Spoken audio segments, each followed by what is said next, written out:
why we should be able to remember the past and not have the same kind of epistemic access to the future. It's a puzzle from the standpoint of these laws, why we should think something like, by acting now, we can affect the future but not the past.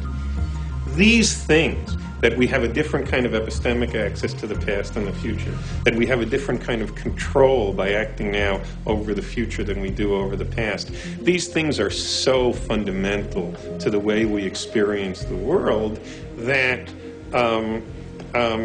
that it seems to me not to be curious about them is to be, 3/4 of the way to being dead.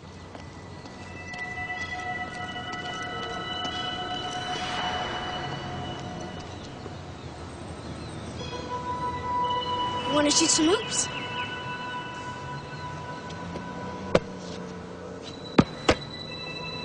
No, you don't have to be like that.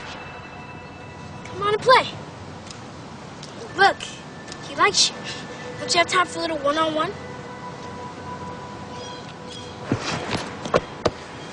How long has it been since you played? Come on, you got the ball. Take a shot. No, my lady, not from there.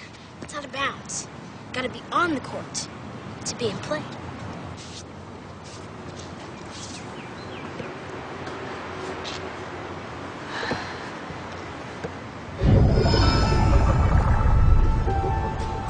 Welcome to Duke Reginald's court of unending possibilities.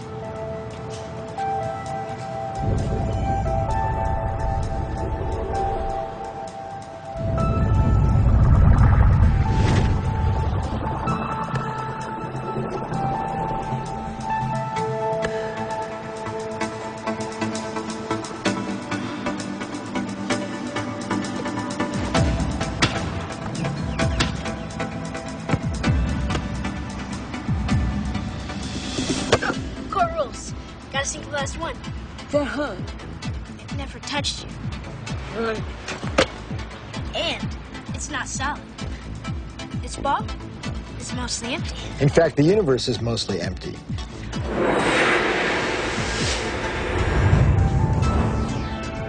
We like to think of space as empty and matter as solid. But in fact, there is essentially nothing to matter whatsoever. It's completely insubstantial. Take a look at an atom. We think of it as a kind of hard ball. Then we say, oh, well, no, not really. It's this little tiny point of really dense matter right at the center, surrounded by a kind of fluffy probability cloud of electrons popping in and out of existence. But then it turns out that that's not even right. Even the nucleus, which we think of as so dense, pops in and out of existence just as readily as the electrons do.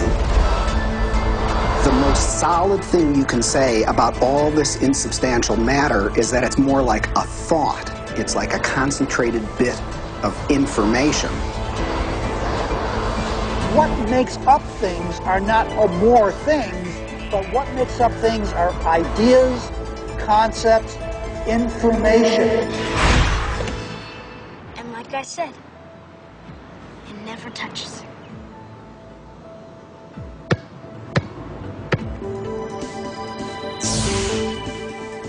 Those electrons build up a charge and push the other electrons away before they touch. So nobody touches nothing. Come on, put your stuff down. Nobody's gonna take it. Like I said, this is my court. It's no problem.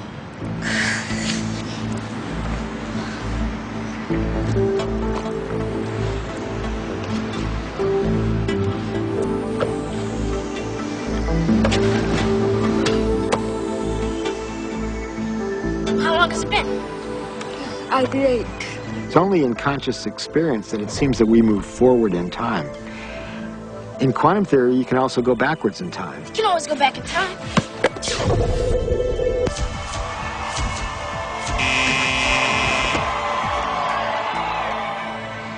What's the matter?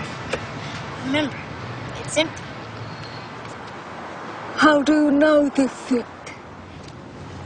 I read Dr. Quantum comics. Everybody thinks it's just kid stuff, but I know it's real. That's how I do my magic on the court. Yeah, I always choose the Wonder Boy first. He's got the weirding way. Well, Dr. Quantum says everybody's got it. Everybody's doing it constantly, each and every time you look. When you ain't looking, it's like a wave. When you are looking, it's like a particle. When you are not looking, there are waves of possibility. When you are looking, then there are particles of experience. A particle, which we think of as a solid thing, really exists in a so-called superposition, a spread out wave of possible locations. And it's in all of those at once. The instant you check on it, it snaps into just one of those possible positions. Quantum superposition implies that a particle can be in two or more places or states simultaneously. And this is a very bizarre concept and one of the hallmarks of the quantum world. Superheroes use superposition, with the world being potential strips of reality, until we choose. Heroes choose what they want, being in many places at once, experiencing many possibilities all at once, and then collapsing on the one.